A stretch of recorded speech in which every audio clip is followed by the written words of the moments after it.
Mesdames et messieurs, bonsoir. On se retrouve dans cette édition de 22 heures. Voici les titres de ce soir.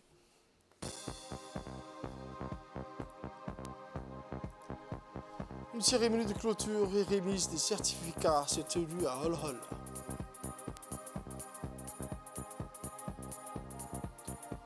Autre actualité nationale, revitaliser l'économie nationale avec une nouvelle dynamique.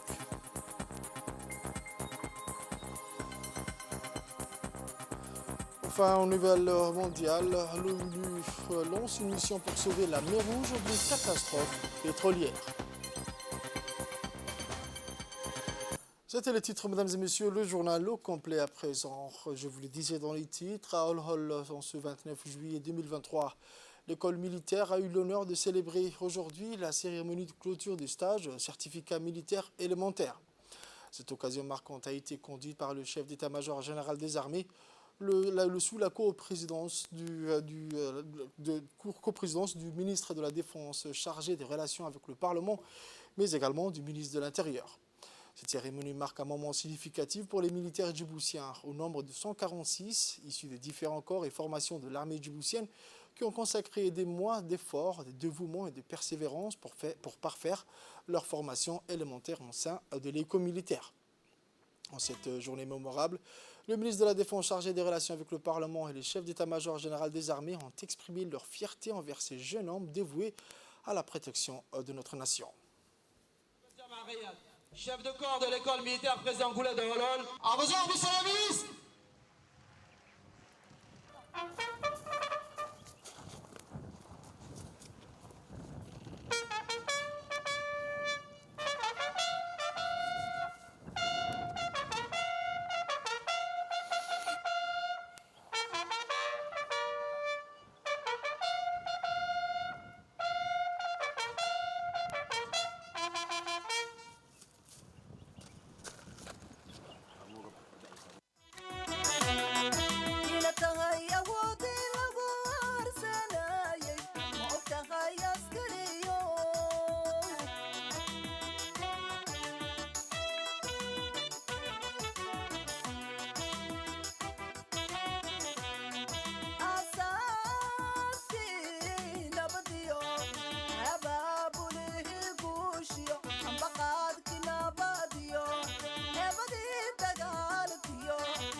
La cérémonie de remise de ces certificats a été un moment empreint d'émotion et de fierté, symbolisant le passage de ces soldats à la prochaine étape de leur carrière militaire, comme l'attestera dans son discours le commandant de l'école militaire de Hol-Hol, le lieutenant-colonel Mohamed Jama' Qayad. On écoute ses dires.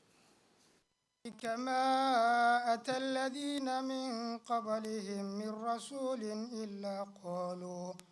إلا قالوا ساحر أو مجنون أتواصوا به بل هم قوم طاغون فتول عنهم فما أنت بملوم وذكر فإن الذكرى تنفع المؤمنين وما خلقت الجن والإنس إلا ليعبدون ما أريد منهم من رزق وما أريد أن يطعمون إن الله هو الرزاق ذو القوة المتين فإن للذين ظلموا ذنوبا مثل ذنوب أصحابهم فلا يستعجلون فويل للذين كفروا من يومهم الذي يوعدون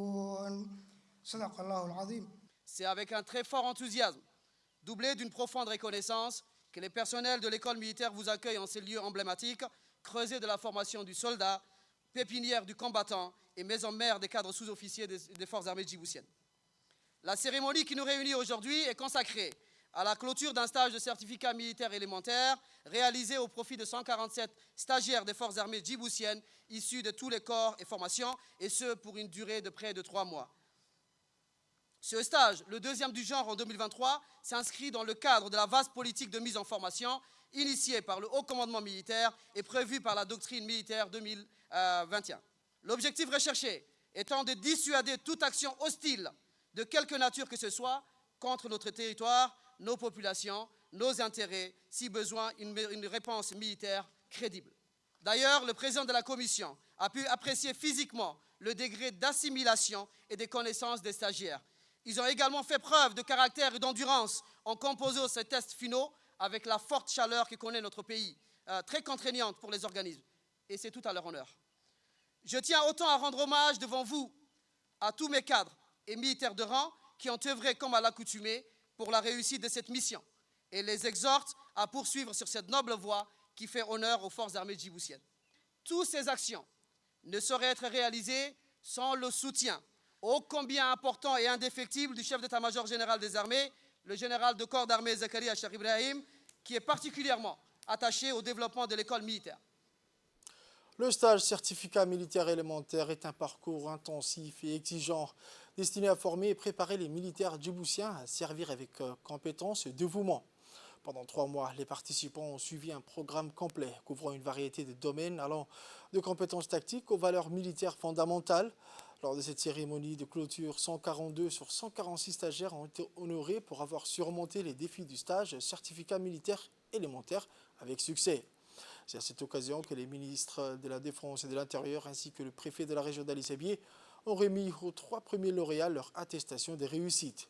En ce même jour, le ministre de la Défense, le ministre de l'Intérieur, le chef d'état-major général des armées, entourés de hauts gradés et de dignitaires militaires, se sont recueillis devant le monument dédié aux soldats tombés au combat. Tant au niveau de la planification, de l'organisation, ainsi que de l'élaboration des programmes de formation. Je reviens à la proclamation de résultats. J'invite les 3 premiers à gagner leur emplacement. Premier, caporal Yassine Moussa Jama. Deuxième, caporal Mahad Siad Ilmi. Troisième, caporal Mohamed Bokore Saïd. À présent, j'invite maintenant le chef d'état-major ainsi que le ministre de la Défense à remettre le diplôme au récipiendaire.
بسم الله الرحمن الرحيم ولا تحسبن الذين قتلوا في سبيل الله أمواتا بل أحياء عند ربهم يرزقون فرحين بما آتاهم الله من فضله ويستبشرون بالذين لم يلحقوا بهم من خلفهم ألا خوف عليهم ولا هم يحزنون صدق الله العظيم. اللهم اغفر لهم وارحمهم واعف عنهم وأكرم نزلهم.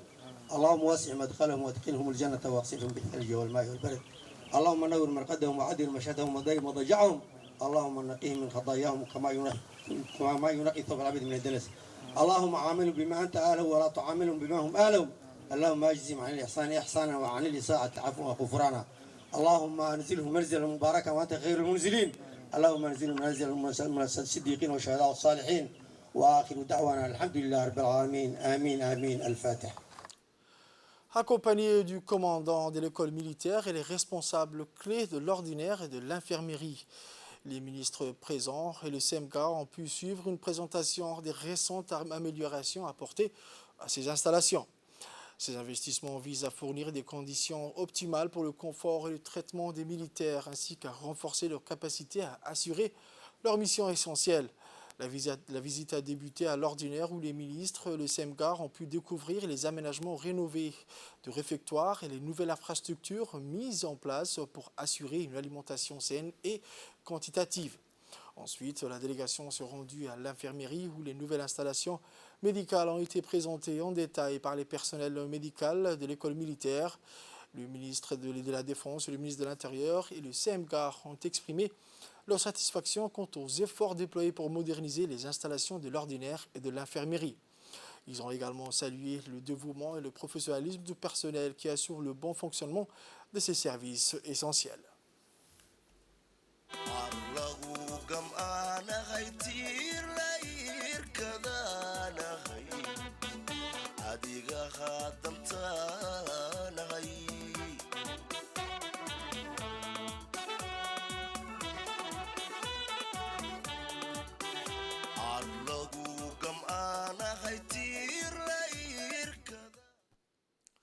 Enfin, le groupe folklorique de l'école militaire a créé une atmosphère vibrante avec leurs prestations musicales et leurs chants captivants. Leur passion et leur dévotion à travers la musique ont offert un moment de réjouissance et de camaraderie à l'ensemble des participants, marquant ainsi la réussite de cette cérémonie de clôture de stage.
Autre actualité mentionnée dans le titre de ce journal de ce soir, une journée d'échange et de dialogue sur l'entrepreneuriat émergent a été marquée par une collaboration remarquable et une perspicacité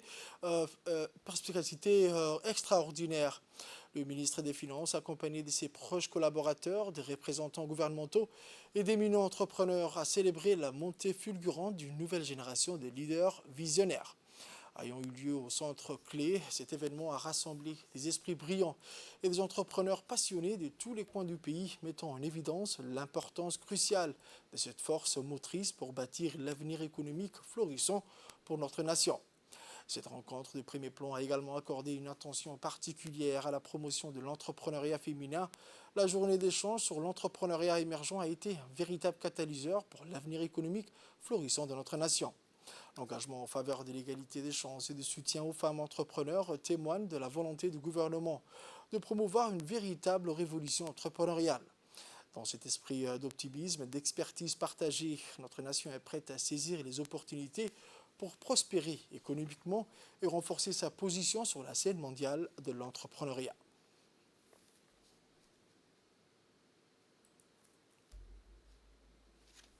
Le ministre des Finances a clairement exprimé son engagement à favoriser l'égalité des chances et à offrir un soutien spécifique aux femmes entrepreneurs, reconnaissant ainsi leur rôle essentiel dans l'économie nationale.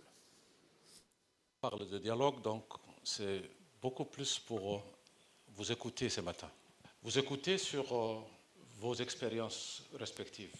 Vous écoutez par rapport à toutes ces initiatives que le gouvernement entreprend depuis de longues années. Le gouvernement, comme vous le savez tous, sous le leadership du président Ismaël Omar Guelleh, considère le sujet de la jeunesse, donc le sujet de l'entrepreneuriat, comme un point cardinal de sa politique et de sa vision. Pourquoi nous estimons l'entrepreneuriat, l'initiative privée, l'effort personnel, l'effort collectif, parce que source de beaucoup de bien-être. Quand dans un pays, son secteur privé est vibrant, quand ce secteur privé et cette jeunesse innove, entreprend, quand cette jeunesse prétend, ambitionne de réaliser des rêves, c'est tout le monde, c'est toute la société qui y gagne. Ces longues années, nous avons considéré, et on le sait, je le répète, ces changements de mentalité doivent en tout cas nous parvenir à Djibouti. Quelle mentalité? La mentalité d'attendre tout de l'État. La mentalité de chercher des emplois seulement dans l'administration. Il y a un tissu des PME, des micro-entreprises, des grandes entreprises. Ce sont ces acteurs qui emploient, qui créent la richesse. Et c'est à cela qu'on doit également y parvenir. Certains d'entre vous, il y a quelques années, vous vous trouviez au chômage. J'en connais plein ici dans la salle, depuis Obok jusqu'à Demirjouk. D'autres avaient une entreprise unipersonnelle. Et certains d'entre vous aujourd'hui, je sais, vous employez des dizaines et des dizaines de nos compatriotes. Et c'est ce mouvement-là que nous souhaitons accélérer. On écoute à présent une réaction recueillie auprès d'un participant. Je suis un jeune entrepreneur et président de l'association Connect Djibouti. Donc aujourd'hui, nous nous sommes réunis pour un dialogue entre les jeunes entrepreneurs et les différentes institutions étatiques et Monsieur le ministre, son Excellence Monsieur Ilyes Douale. Aujourd'hui, ça a été une journée très intéressante et enrichissante en termes d'échanges entre les personnalités, les différents directeurs Monsieur le ministre, et les jeunes entrepreneurs. Donc, nous intervenons en fait dans tout ce qui est entrepreneuriat social. Donc, on vise à promouvoir le numérique, les formations des jeunes, tout ce qui est capacity building, ce qu'on appelle, donc le renforcement des capacités. Donc, on essaie d'apprendre aux jeunes à utiliser les outils informatiques.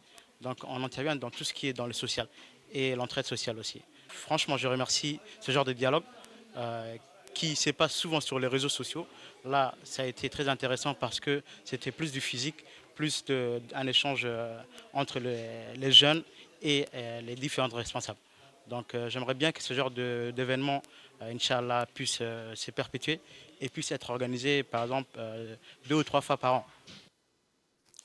Après sa participation aux travaux du Forum économique et humanitaire à Saint-Pétersbourg, en Russie, le jeudi 27 juillet 2023, le ministre de l'Énergie chargé des ressources naturelles, son Excellence M. Younis Ali Guedi, a pris part vendredi dans la même ville au 2e sommet Russie-Afrique des chefs d'État et de gouvernement russes et africains sur la paix, la sécurité et le développement, où il représente le président de la République de Djibouti, son Excellence M. Ismaël Marguelé.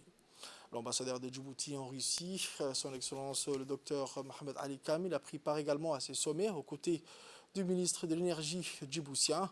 La participation du ministre Younis Ali Guedi à ce sommet a été marquée par son intervention à la tribune, où dans son discours il a prononcé à cette occasion, il a d'emblée adressé ses vifs remerciements au gouvernement de la Fédération de Russie, ainsi que la Fondation Rose Congress pour leur invitation, pour l'accueil chaleureux réservé à lui-même et à sa délégation qui l'accompagne, et surtout pour l'hospitalité manifestée à son égard depuis son arrivée en terre russe. Le ministre a ensuite tenu à transmettre aux chefs d'État russes et africains les salutations fraternelles et amicales du président de la République de Djibouti, son Excellence El Hadj Ismaël Marguelé, ainsi que ses vœux de succès et de réussite des travaux de ce sommet Russie-Afrique. En poursuivant ses propos, le haut responsable politique djiboutien a affirmé que la République de Djibouti, sous la direction du chef de l'État, son Excellence M. Ismaël Marguelé, assure actuellement la présidence tournante de l'IGAD, l'autorité intergouvernementale pour le développement, une organisation regroupant tous les pays de l'Afrique de l'Est, et ce, avec priorité la promotion de la paix et de la stabilité dans la région de la Corne de l'Afrique. Soulignant enfin que lors de son séjour en terre russe, le ministre de l'Énergie chargé des ressources naturelles était accompagné d'une importante délégation multisectorielle, comprenant entre autres le secrétaire général du ministère de l'Enseignement supérieur et de la Recherche, M. Abakar Hassan Ali, son conseiller technique, M. Mahdi Wabeli Hassan, et le directeur des hydrocarbures, M. Ouhib Ali Bolo.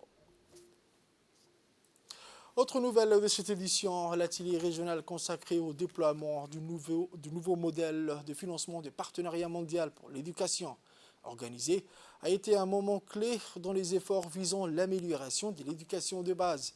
Les échanges et les réflexions ont été propices au partage d'expériences entre pairs pour renforcer les capacités des pays participants afin d'élaborer des pactes de partenariat nationaux sur la base du nouveau modèle de partenariat mondial pour l'éducation. Le processus d'élaboration de ces pactes a été inclusif avec la participation des différentes parties prenantes du secteur pour une réforme éducative prioritaire en vue de transformer le système éducatif tout au long des 5 prochaines années. La délégation du MENFOP, conduite par le secrétaire général M. Mohamed Abdallah Mayoub, a fait à profit cette rencontre pour enrichir de son expérience les pays participants. Le chef de la délégation a fait l'essentiel du travail de présentation de la réforme prioritaire en évoquant d'abord sa formulation. Mais au préalable, il en a rappelé le contexte, mais aussi et surtout les réalisations clés en termes d'accès, d'équité et de qualité.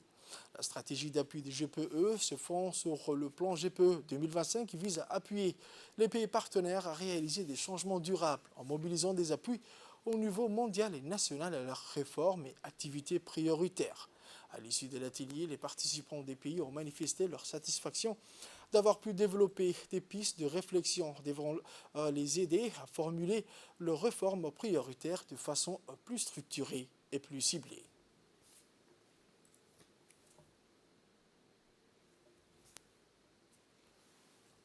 Cap vers la Somaliland, à Hargeisa, où la 16e édition de la prestigieuse foire du livre de Hargeisa a pris fin lors d'une cérémonie avec la présence d'officiels et d'invités venant de 15 pays participants. Cette année, la foire a mis en avant le thème de la résilience, mettant en lumière le pouvoir de la culture et de la littérature pour surmonter les épreuves de la vie. Djibouti, fidèle participant du Salon de livres de Hargeisa, a une fois de plus démontré son engagement à promouvoir sa culture et sa littérature auprès d'un public international. La délégation djiboutienne, composée d'éminents auteurs, éditeurs et artistes, a fièrement représenté la diversité créative du pays. La 16e édition de la foire du livre du Hargeisa s'est donc achevée sur une note de réussite laissant derrière elle un héritage culturel durable. Les organisateurs et les participants ont exprimé leur enthousiasme à l'idée de se retrouver l'année prochaine pour une nouvelle édition qui, espérons-le, sera tout aussi enrichissante et inspirante que celle-ci.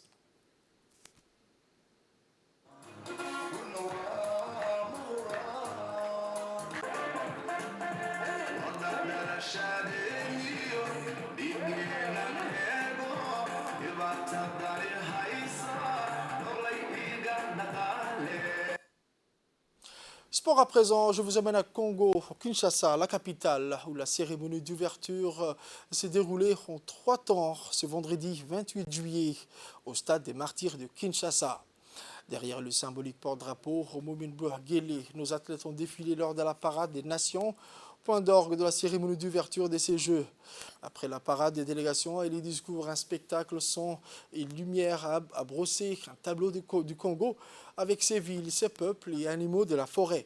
Plusieurs artistes ont tenu en haleine des milliers de personnes qui ont fait leur déplacement au stade des Martyrs, parmi eux le superstar congolaise Fally Ipupa.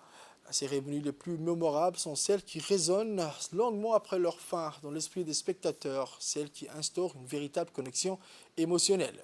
Jusqu'au 6 août, les 9e Jeux de la francophonie vont donner lieu à 9 compétitions sportives auxquelles participent des jeunes de 18 à 35 ans.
Grand format de ce journal. Cette année, à Djibouti-Ville, la période de grande chaleur a été le principal facteur de déplacement interne et externe de la population djiboutienne.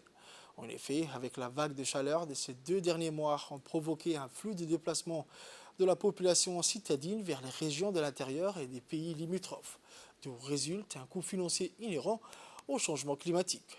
Afin de cerner ce sujet, une équipe de l'RTD a été diligentée pour sillonner les gares routières de la capitale et voir de plus près la situation. Voici le grand format de ce soir.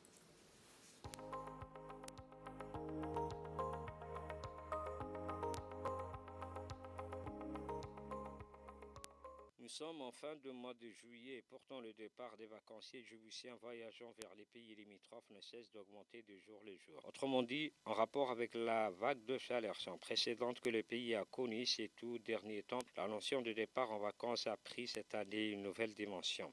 Ici, nous sommes dans l'ancienne gare routière Djibouti-Arta. Aujourd'hui, cet endroit est l'un des points de départ et d'arrivée pour de nombreux voyageurs venus des différents quartiers populaires de la capitale, en particulier pour ceux qui désirent se rendre en Éthiopie et notamment à Diridawa et y passer les vacances d'été. Il est déjà 19h du soir et nombreux sont les passagers qui ont pris place dans le bus, tous prêts à quitter la capitale en quête de cieux beaucoup plus cléments. Parmi les passagers du premier bus figure cette mère de famille du nom de Fatouma. Elle est accompagnée de son époux, M. Mohamed Oukié, et leurs 7 enfants. La raison pour laquelle toute une famille est prête à se réfugier temporairement à Diridawa n'est autre que la température montante du climat.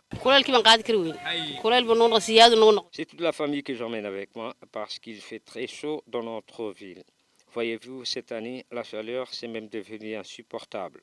Le cas de Mme Mohamed Oukié est loin d'être un cas isolé. Selon les gestionnaires de la principale gare routière, ces derniers jours, le nombre de voyageurs a dû battre le record. M. Bouloud Abdullahi, jeune agent piétiste travaillant pour le syndicat de transport en commun d'Ali Sabié, le confirme. Depuis que le mercure a grimpé, la demande de tickets de voyage a aussi monté en flèche. De toute la période estivale de cette année, ce sont ces derniers jours que nous avons enregistré le plus de passagers. Je pense que c'est à cause de la température très élevée du climat durant ces 2 derniers mois surtout. Un avis qu'il partage avec la plupart des passagers comme cette dame. Comme vous pouvez le constater, à cause de la chaleur, il est difficile de rester à Djibouti. C'est pour cette raison que j'ai décidé de me rendre en Utopie où le climat est moins rude. Selon aussi M. Omar Khadar, chauffeur routier, autrefois en ce mois de juillet, les passagers venaient au compte-gouttes. Bien sûr, parce que la majeure partie de nos touristes étaient déjà partis. Un autre fait similaire à ce dernier est observé au 26e avenue de la capitale où des centaines de personnes fuyant des phénomènes météorologiques extrêmes s'y rendent pour prendre les taxis Bruce qui relient la capitale djiboutienne aux contrées lointaines de la Somaliland. En passant par l'Ouyada, chaque jour, près de 20 voitures, genre Safari, embarquent les passagers pour un périple de près de 12 heures de route avant d'arriver à destination. Selon M. Ibrahim, gestionnaire en chef de la place, au cours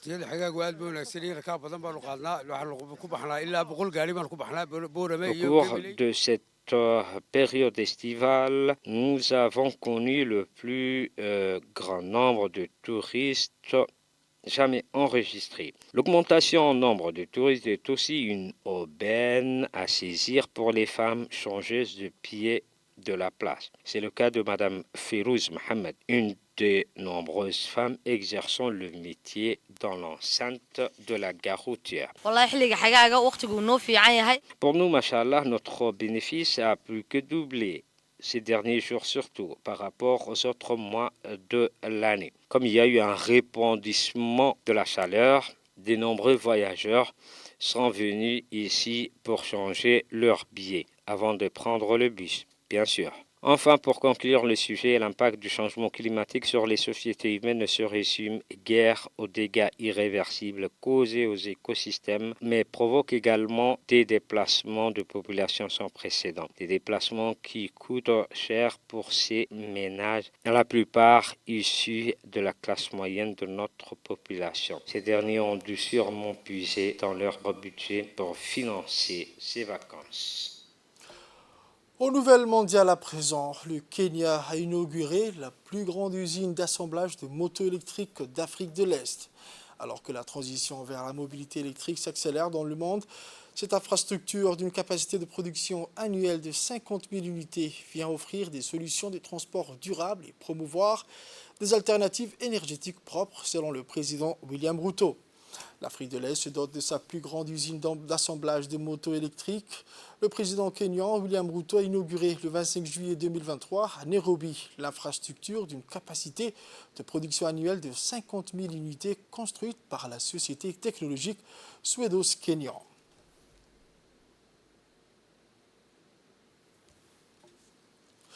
Autre actualité internationale, je vous le disais dans le titre, l'ONU a entamé une opération coûteuse de 143 millions de dollars pour désamorcer cette bombe à retardement. Cependant, il manque encore 20 millions de dollars pour achever le projet.